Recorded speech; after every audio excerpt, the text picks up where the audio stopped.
Hello student, स्वागत है आपका आईसीटी वर्चुअल क्लासेस में। मैं हूं कविता, आपकी साइंस टीचर। उम्मीद करती हूं आप सभी अच्छे होंगे और स्वस्थ होंगे। तो क्लास हम अपने चैप्टर के क्वेश्चन आंसर्स कर रहे थे। चैप्टर का नाम था हेरिडिटी एंड इवोल्यूशन। ठीक है, यहाँ पर हमने काफी सारे क्वेश्चंस को डिस्कस कर दिया है और इसी के साथ आपके जो टॉपिक है वो रिवाइज होते चले जा रहे हैं। तो देखिए अभी तक आपने क्या क्या चीजें डिस्कस की हैं। सबसे पहले आपने बोला कि जो मेंडल है उन्होंने अपना एक्सपेरिमेंट किससे किया। सेकंड क्वेश्चन में आपसे पूछा गया है कि जो डीएनए का सेगमेंट है जो किसी प्रोटीन के फॉर्मेशन के लिए इंफॉर्मेशन दे रहा है उसे आपने क्या कहा, जीन कहा। ठीक है, अगला प्रश्न आपके पास आया था, आपने बोला था कि यहाँ पर जेनेटिक वेरिएशन का एग्जाम्पल क्या है। आपके पास ऑप्शन नंबर डी आया था। अब आपके पास यहाँ पे पूछा गया था कि जब एक प्योर टॉल प्लांट को एक प्योर ड्वार्फ प्लांट से क्रॉस कराया गया तो F2 जनरेशन में आपके पास जो रेशियो आया वो कौन सा रेशियो आया है। चलिए, नेक्स्ट जो क्वेश्चन आया है आपके पास, आपसे ये बोला गया है कि यहाँ पर जो क्रोमोसोम होंगे वो किस प्रकार से इनहेरिट होते हैं। अगला प्रश्न आपके पास डाई हाइब्रिड क्रॉस का आया था, जिसमें आपने कहा था डाई हाइब्रिड क्रॉस में जब देखा गया F2 जनरेशन में आपके पास नए कॉम्बिनेशन क्या आए हैं। ठीक है, नए कॉम्बिनेशन का मतलब है कि पेरेंटल कॉम्बिनेशन के अलावा आपके पास और नए कौन कौन से कॉम्बिनेशन आए हैं। अगला प्रश्न आपके पास जो आया था उसमें आपसे कहा गया था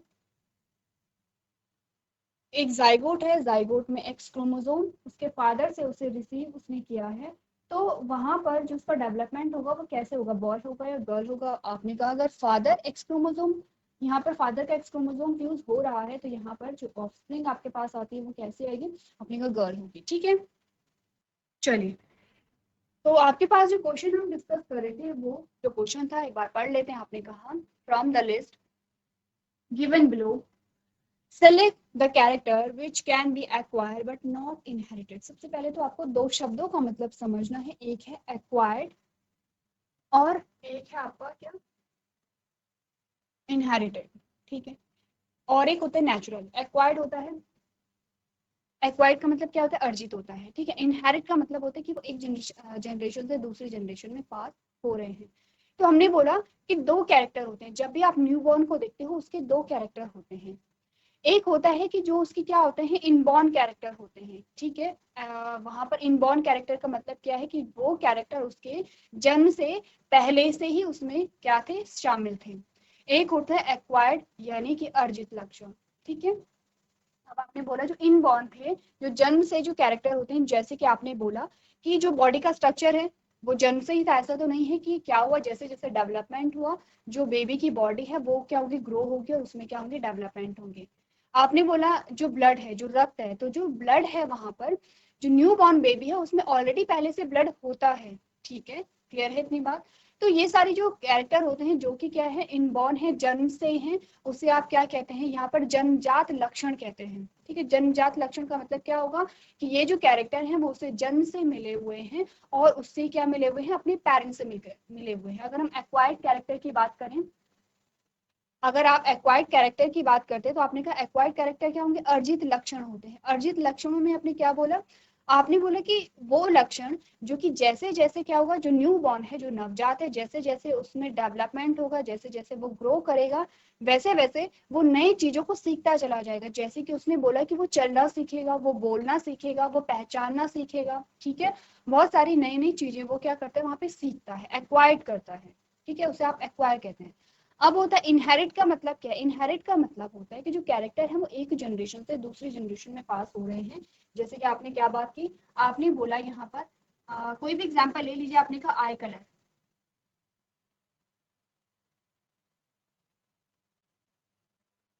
आंखों का जो कलर होता है। आपने बोला जो आई कलर है यहाँ पर, आपका आई कलर किसी न किसी से मैच होता है। आप अपने मदर फादर या फिर अपने ग्रैंड पेरेंट्स को देखेंगे, नाना नानी दादा दादी, तो आपने कहा कि आपके आंखों का कलर किसी न किसी से मैच होता है। कुछ केसेस ऐसे आते हैं कि नहीं भी हो सकता है, क्योंकि क्या होता है कुछ कुछ कैरेक्टर हाइड हो जाते हैं। आपने पढ़ा है जब हमने क्या लॉज पढ़ रहे थे हम, लॉज में आपने सबसे पहला लॉ क्या पढ़ा था, मेंडल का लॉ पढ़ा था। आपने क्या बोला था, जो डोमिनेंट कैरेक्टर था वो रिसेसिव के कैरेक्टर को हाइड कर रहा था, छुपा दे रहा था, क्योंकि वो डोमिनेंट है, क्योंकि वो प्रभावी है। तो ऐसे कुछ कैरेक्टर होते हैं जो किसी जनरेशन में स्किप हो जाते हैं, किसी जनरेशन में वो हाइड रहते हैं। ऐसा नहीं है कि वो उस कैरेक्टर की जीन उसकी बॉडी में है ही नहीं, कैरेक्टर के लिए होंगे, लेकिन वहां पर हाइड हो जाते हैं, खुद को एक्सप्रेस नहीं करते हैं। लेकिन वो जो कैरेक्टर है वो कहीं ना कहीं खुद को एक्सप्रेस करेगा, आगे जाके जो भी जनरेशन आएगी कहीं ना कहीं खुद को क्या करेगा, एक्सप्रेस करता है। ठीक है, तो ये क्या होते हैं, इनहेरिट कैरेक्टर का मतलब होता है जो आपके माता पिता से जो संतति में जो गुण ट्रांसफर हो रहा है उस गुण को आप क्या कहते हैं, इनहेरिट। इनहेरिटेंस इस प्रोसेस को कहते हैं, और इनहेरिटेड ट्रेड आप इन्हें कहते हैं जो कि यहाँ पर ट्रांसफर हो रहे हैं। ठीक है, अब आपने ये बताना था कि इनमें से जो आपके पास एग्जाम्पल आए हैं इनमें से कौन सा एक्वायर्ड कैरेक्टर है, कौन सा अर्जित लक्षण है। एक बार फिर से अपने ऑप्शन को आप पढ़िए। चलिए तो एक एक करके ऑप्शन को देख लिया आपने। आंखों का कलर, आंखों का कलर आपने बोला कि आपके पेरेंट्स से मिलता जुलता है, होता है। आपको अपने कमेंट सुने होंगे कि आपकी आंखें बिल्कुल आपकी माँ जैसी हैं या आपके पिता जैसी हैं, ऐसे कमेंट आपने सुने हैं। कलर ऑफ स्किन होता है, कलर ऑफ स्किन भी। ठीक है, आपने बोला टेक्सचर ऑफ हेयर, हेयर का टेक्सचर। और लास्ट आपके पास आता है साइज ऑफ बॉडी, बॉडी का साइज। अब आपने बोला देखिए कोई क्या है, कोई जो व्यक्ति है वो क्या करता है, जिम करता है, एक्सरसाइज करता है, और वो क्या करता है, उसकी जो बॉडी का साइज वो बहुत अच्छा खासा है। ठीक है, इसका मतलब ये नहीं होगा कि उसकी जो आने वाली जो संतति होगी उसकी बॉडी का साइज भी सेम होगा। ठीक है, अगर आगे चल के जो संतति है वो भी एक्सरसाइज करती है, खुद पे ध्यान देती है, तो उसकी बॉडी हो सकती है, वो एक्वायर कर सकता है बॉडी के शेप को, साइज को। लेकिन ऐसा नहीं होगा कि सेम क्या होगा, बॉडी उसी के शेप की होती है। तो ऑप्शन नंबर डी आपका सही आंसर आया, यानी कि यहाँ पर जो ऑप्शन नंबर डी है उसे आप एक्वायर तो कर सकते हैं, अर्जित तो कर सकते हैं, आप अपनी बॉडी को क्या कर सकते हैं, बहुत अच्छी साइज में लेके आते हैं, शेप में लेके आते हैं। लेकिन ये जो कैरेक्टर है वो यहाँ पर क्या होगा, इनहेरिट नहीं होगा, यानी कि नेक्स्ट जनरेशन में पास नहीं होता है। अगला जो प्रश्न आपके पास आया है, आपने कहा in humans if a gene B given brown eye and gene B gives blue eyes, what will the color of the eyes of the person having a combination of BB and BB? Option देख लीजिए एक बार, brown brown, blue blue, blue brown and brown blue. एक बार question को समझिए एक बार अच्छे से, उसके बाद आप क्या करेंगे अपने।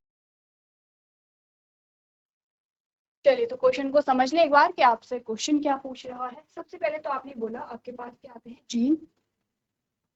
सबसे पहले आपके पास क्या आता है, जीन बी आता है। ठीक है, जीन बी। अब ये कैपिटल बी होगा, ये जीन बी कैपिटल बी होगा, जो कि क्या कर रहा है, आप ये वाला जो जीन है जो कैपिटल बी होगा, जो कि आपको क्या दे रहा है, ब्राउन कलर दे रहा है। और ये आपका स्मॉल बी है। ठीक है, ये क्या होगा, स्मॉल बी होगा। तो आपके पास आपने बोला कि जो कैपिटल बी है, जो जीन है, जो कैपिटल बी जो इंडिकेट कर रहा है वो ब्राउन कलर दे रहा है, और जो स्मॉल बी है वो क्या करेगा, ब्लू आइज कलर देगा। आई कलर कैसा होगा, ब्लू होगा। What will be the color of eyes of the person having a combination of capital B और small b, capital B small B. ठीक है, कैपिटल बी और स्मॉल बी यहाँ पर है। आपको कहा गया है कि क्या कॉम्बिनेशन यहाँ पर होगा, किसका, दो आपके पास चीजें आई हैं। ठीक है, दो चीजें आई हैं। आपने बोला जो कैपिटल बी है यहाँ पर, कैपिटल बी वो यहाँ पर ब्राउन कलर के लिए रिस्पॉन्सिबल है, ब्राउन आई कलर, ब्राउन आई यानी कि भूरा रंग है क्या, किसका, आई का। सेकेंड आपने बोला यहाँ पर क्या है, जीन बी है, स्मॉल बी होगा, और जो स्मॉल बी है वो वो ब्लू आई के लिए रिस्पॉन्सिबल है,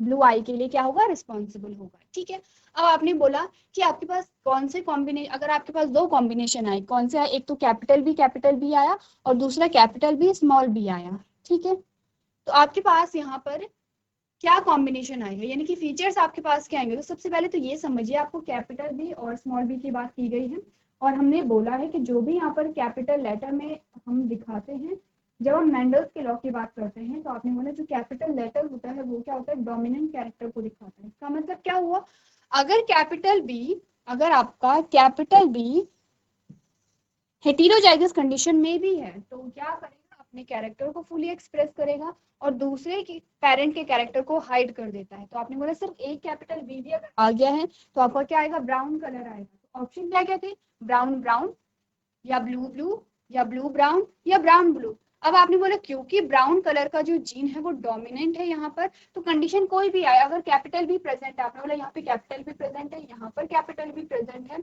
तो हमारे पास जो रिजल्ट आएगा वो ब्राउन ब्राउन आएगा। क्या आएगा, ब्राउन ब्राउन आएगा, यानी कि आंखों का कलर कैसा हुआ, ब्राउन हुआ। इन केस आपके पास स्मॉल बी आता है तो आपने बोला कि जो आंखों का कलर होगा वो कैसा होगा, ब्लू होगा। ठीक है, क्लियर है इतनी बात यहाँ पर। चलिए नेक्स्ट जो क्वेश्चन आपके पास आया है, आपसे पूछा गया है in pea plant yellow seeds are dominant to green seeds.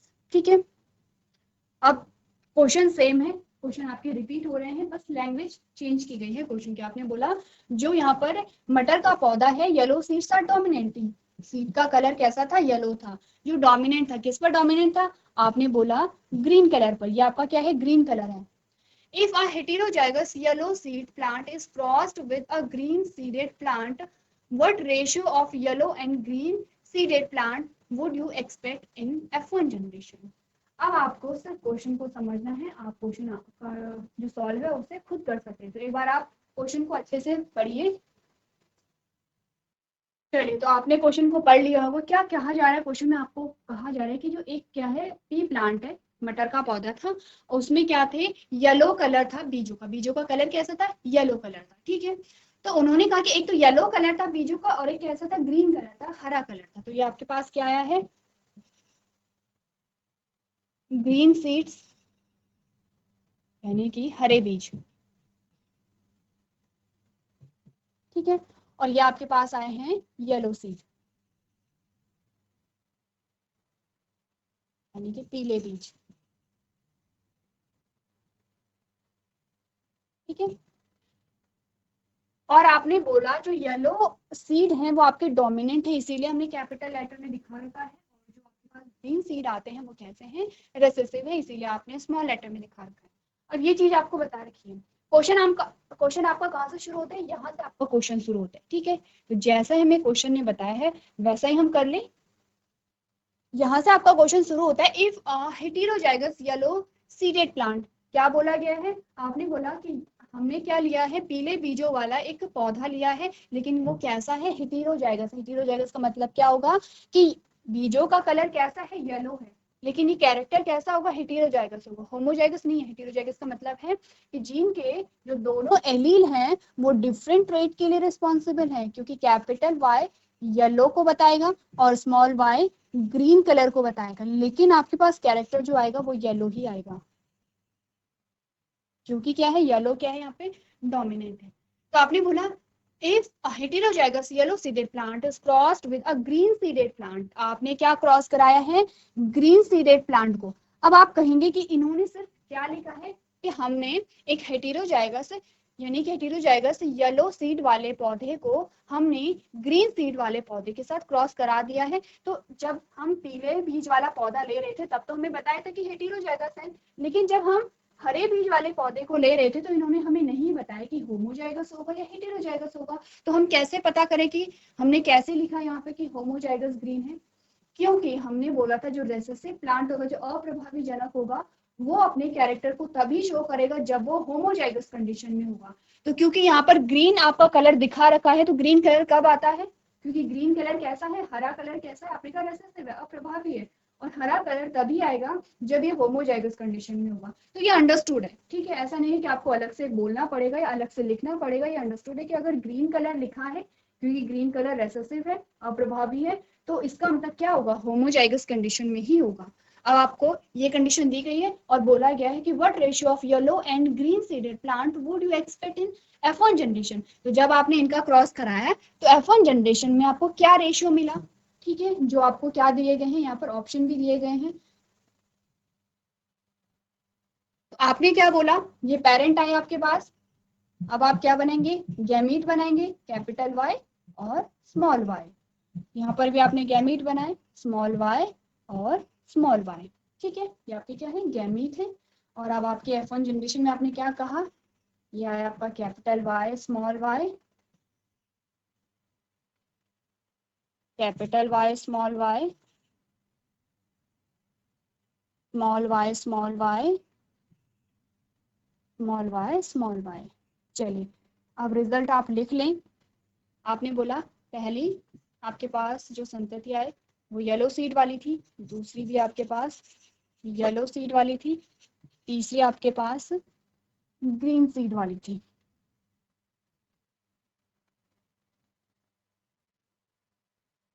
और चौथी भी आपके पास ग्रीन सीड वाली थी, ठीक है।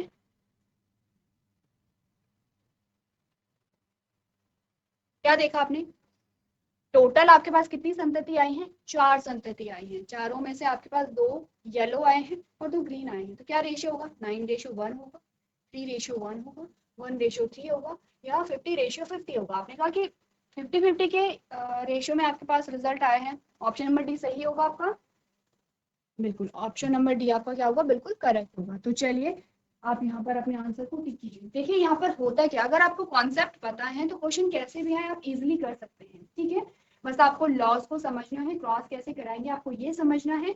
और जब आप इंडिकेट कर रहे हो, जैसे कि आपको लैंग्वेज दी थी, यहाँ पर आपको लैंग्वेज क्या दी थी, आपने कहा था हेटेरोजाइगस येलो सीडेड प्लांट, तो आपको ये पता होना चाहिए कि हेटेरोजाइगस येलो सीडेड प्लांट को आप कैसे यहाँ पर एक्सप्रेस करेंगे, कैसे लिखेंगे आप, ठीक है। क्लियर है इतनी बात, तो चलिए अपने आंसर को नोट कीजिए। चलिए अगला प्रश्न देखते हैं। नेक्स्ट क्वेश्चन आपके पास आया, आपसे बोला गया है which of the following statement is not true with respect to variation. आपने कहा कि विविधता के संभव में निम्नलिखित में से कौन सी जो स्टेटमेंट है वो सही नहीं है, ठीक है। पहला कह रहा है all variations in a species have equal chances to survival. आपने कहा कि जितनी भी स्पीशीज हैं, जितनी भी जातियां हैं, उनमें जो भी वेरिएशन आ रही है, जो विविधता आ रही है, सब में सर्वाइव करने के बराबर चांसेस होते हैं, यानी कि सभी क्या कर सकते हैं, सर्वाइव कर सकते हैं, ठीक है। ऐसा नहीं कि कोई सर्वाइव नहीं कर सकता है। लेकिन कह रहा है chances change in genetic composition result in variation, कि जो जेनेटिक कंपोजिशन आपका होता है या जेनेटिक मटेरियल होता है, उसमें कोई भी चेंजेस अगर आ रहा है तो वो वेरिएशन के लिए, वो वेरिएशन को क्या करता है, वहां पर दिखाता है। Selection of variation by environmental factors forms the basis of evolutionary process। आपने कहा कि जो वेरिएशन आती है वो कैसे आती है, selection of variation by environmental factor, जो आपके इन्वायरमेंटल फैक्टर हैं, ठीक है, जो आपके वातावरण के जो घटक हैं वो यहाँ पर डिसाइड करते हैं वेरिएशन को, ठीक है। लास्ट है variation is minimum in asexual reproduction, की अलैंगिक जनन में जो वेरिएशन होती है वो सबसे कम होती है। अब देखते हैं कौन सा आपका कथन यहाँ पर गलत आता है। सबसे पहले बात करते हैं ऑप्शन नंबर डी की। आपने कहा कि जो आपका अलैंगिक जनन है उसमें वेरिएशन बहुत कम आती है, क्यों आती है, क्योंकि आपने बोला कि आपका जो जनक था सिर्फ एक जनक था और जनक के द्वारा ही यहाँ पर संतति का निर्माण हो गया है, यानी कि इस संतति को जो जेनेटिक मटेरियल मिला है वो इस जनक का ही मिला है। तो आपने कहा वेरिएशन कैसे होगी, क्योंकि जेनेटिक मटेरियल में कोई चेंजेस नहीं आएंगे, बहुत क्या होते हैं यहाँ पर, हमने कहा कि बहुत कम चांसेस होंगे कि यहाँ पे वेरिएशन आएगी, अगर आपने कहा म्यूटेशन हो गया है तो, ठीक है। तो ये बात बिल्कुल सही है कि जो एसेक्सुअल रिप्रोडक्शन होता है, अलैंगिक जनन होता है, उसमें वेरिएशन क्या होती है, बहुत कम होती है, ठीक है।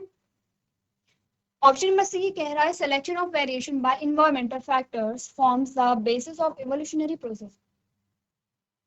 आपने कहा जो इवोल्यूशन हो रहा है, ठीक है, तो इवोल्यूशन कैसे होता है, आपने कहा कि जब वेरिएशन आती है तभी इवोल्यूशन हुआ है, ठीक है। जैसे कि आपने बोला कि जब आप पढ़ते हैं जो आदि मानव के बारे में, तो आपने कहा कि हमसे काफी अलग थे, जंगलों में रहते थे, उनका खान पान अलग था, रहन सहन अलग था, बॉडी का स्ट्रक्चर भी कुछ हद तक क्या था, डिफरेंट था। लेकिन जैसे जैसे क्या हुआ, इवोल्यूशन हुआ, वैसे वैसे हमने क्या देखा कि आज की डेट में आप क्या देखते हैं, मनुष्य को देखते हैं, ठीक है। तो आपने बोला ये जो इवोल्यूशन हो रहा है ये वेरिएशन की वजह से हो रहा है, विविधता की वजह से हो रहा है, वेरिएंट्स की वजह से हो रहा है। तो वेरिएंट्स आपने बोला, इन जो वेरिएंट्स है इनका सिलेक्शन कौन कर रहा है, आपका इन्वायरमेंटल फैक्टर कर रहे हैं। कैसे कर रहे हैं, आपने बोला देखिए आपका जो इन्वायरमेंट है, आपका जो वातावरण, उसमें चेंजेस आते रहते हैं, क्लाइमेटिक फैक्टर जितने भी होंगे उनमें चेंजेस आते रहेंगे।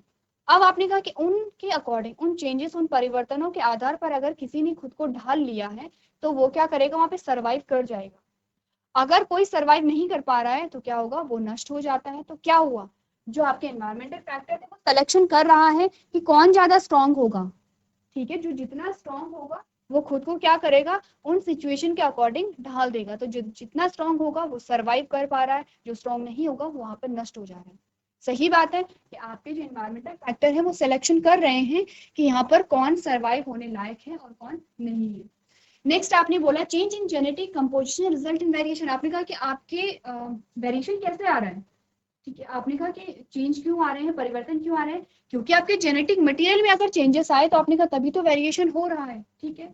और सबसे पहला ऑप्शन कह रहा है कि all variation in species have equal chances of survival. ऐसा नहीं होता है। हमने अभी क्या बात की, जब आपने ऑप्शन नंबर सी की बात की, हमने क्या बोला कि यहाँ पर क्या होता है कि वही सर्वाइव कर पाता है जो कि इन्वायरमेंटल फैक्टर के अकॉर्डिंग खुद को अडप्ट कर दे, ठीक है। और ऐसा नहीं होता कि सारे ही खुद को अडप्ट कर दें, कुछ अडप्ट कर पाते हैं, कुछ अडप्ट नहीं कर पाते हैं। तो क्या होगा यहाँ पर, आपका जो गलत ऑप्शन होगा और इस क्वेश्चन का जो सही आंसर होगा वो है ऑप्शन नंबर ए, कि जितने भी यहाँ पे जीव होते हैं सभी में सरवाइव करने के इक्वल चांसेस नहीं होते हैं, ठीक है। चलिए, तो आप अपने आंसर को नोट कीजिए।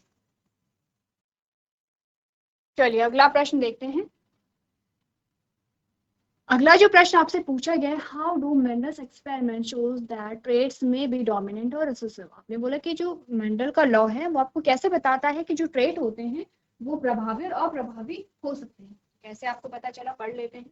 आपने बोला Mendel shows that the traits could either be dominant और recessive through his experiment that focused on the monohybrid cross.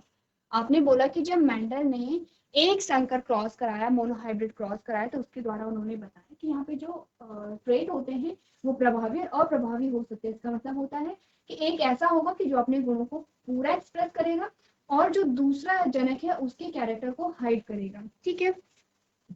The experiment involve his crossing toll P plant with the dwarf P plant. अब देखिए ये सारा आपको क्या बताया जा रहा है, क्रॉस जब आपने क्रॉस किया उसे लैंग्वेज में आपको बताया जा रहा है कि इन्होंने क्या किया, एक लंबे पौधे को एक बौने पौधे से क्या कराया, यहाँ पे उनका संकरण कराया। The resulting plant which formed after fertilization represented the F1 और filial generation, ठीक है। जब F1 जनरेशन इन्होंने बताई तो उन्होंने कहा all the F1 plants were toll, सारे ही जो पहली पीढ़ी के पौधे थे वो लंबे थे। Mendel's then proceed the cell pollinate the filial generation plants and result was that 1/4 of the plants obtained in F2 generation were dwarf। यानी कि एक चौथाई जो पौधे थे F2 जनरेशन में वही आपके पास क्या आए हैं, ड्वार्फ आए हैं, बौने आए हैं। From his experiment, Mendel concluded that the F1 tall plant were not true breeding। उन्होंने बोला कि यहाँ पर जो ट्रू ब्रीडिंग है वो F1 जनरेशन में नहीं आई है, instead they carried the traits for both tall and dwarf heights। A portion of the plant was tall due to the fact that the traits for alleles were dominant over the traits for dwarfness.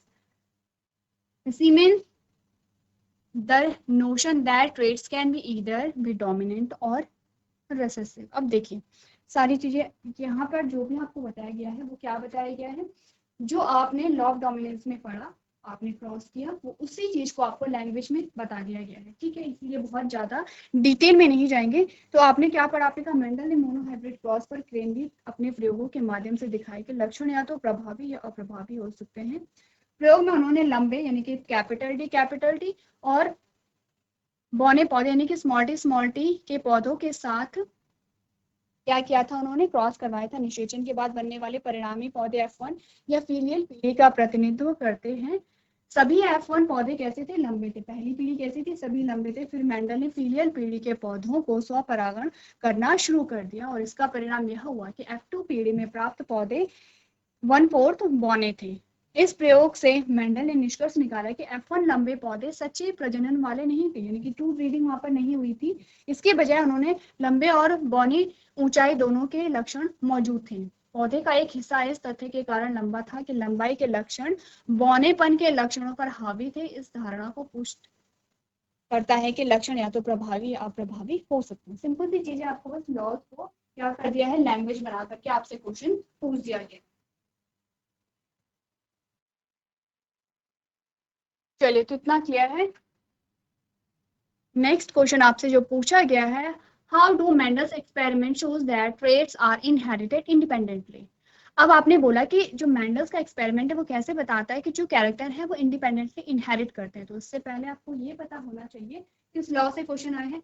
इससे पहले वाला जो question था वो law of dominance था, ठीक है, प्रभाविता का नियम। सेकंड जो लॉ आपके पास आता है क्या आता है, लॉ ऑफ सेग्रीगेशन आता है, यानी कि पृथक्करण का नियम आता है। तीसरा जो लॉ आपके पास आता है लॉ ऑफ इंडिपेंडेंट अशॉर्टमेंट आता है, यानी कि स्वतंत्र अपव्यूहन का नियम आपसे पूछा गया है। तो आपसे क्या पूछा गया है, तीसरा नियम पूछा गया है, स्वतंत्र अपव्यूहन का नियम पूछा गया है, लॉ ऑफ इंडिपेंडेंट अशॉर्टमेंट। आपको यही बताना है, तीसरा जो लॉ है उसे आपको लैंग्वेज में बताना है कैसे यहाँ पर क्या है, हर एक गैमेट जो है वो स्वतंत्र है, उसे किसके साथ फ्यूज होना है। देखिए जब आप क्या करते हैं, डाइहाइब्रिड क्रॉस करते हैं तो आप वहां पर 16 संतति बनाते हैं। क्यों बनाते हैं, आप हर वो पॉसिबल क्रॉस करवा रहे हैं जो वहां पर हो सकता है। और क्यों कर रहे हैं, क्योंकि हर एक गैमेट स्वतंत्र है। आपने कहा जब F1 जनरेशन थी डाइहाइब्रिड की क्रॉस हो रही है, डाइहाइब्रिड क्रॉस की बात हम कर रहे हैं। जब आपने प्रीवियस लेक्चर में क्या किया था, डाइहाइब्रिड क्रॉस करा रहे थे, F1 जनरेशन आई थी, F1 जनरेशन के बीच में आपने क्रॉस कराया तो आपने क्या बोला कि हर एक पेरेंट से, F1 जनरेशन का जो पेरेंट है, हर एक पेरेंट से 4 गैमेट बन रहे हैं और दूसरे पेरेंट से 4 गैमेट बन रहे हैं। तो आपने कहा ये 4 गैमेट स्वतंत्र हैं कि उन्हें किन 4 गैमेटों के साथ फ्यूज होना है, और आपने हर पॉसिबल क्रॉस वहां पर कराया था, तभी आपके पास 16 संतति वहां पर आई थी। ठीक है, इसी लॉ को आपको क्या करना है, लैंग्वेज में बताना है, जो कि आपके लिए क्या होगा, होमवर्क में होगा। क्लियर है, इजी है। अगर आप लॉ को अच्छे से समझते हैं तो आप लैंग्वेज में लिख सकते हैं। तो आज के सेशन में हम इतना ही करेंगे। अभी तक क्लास में बने रहने के लिए आपका धन्यवाद।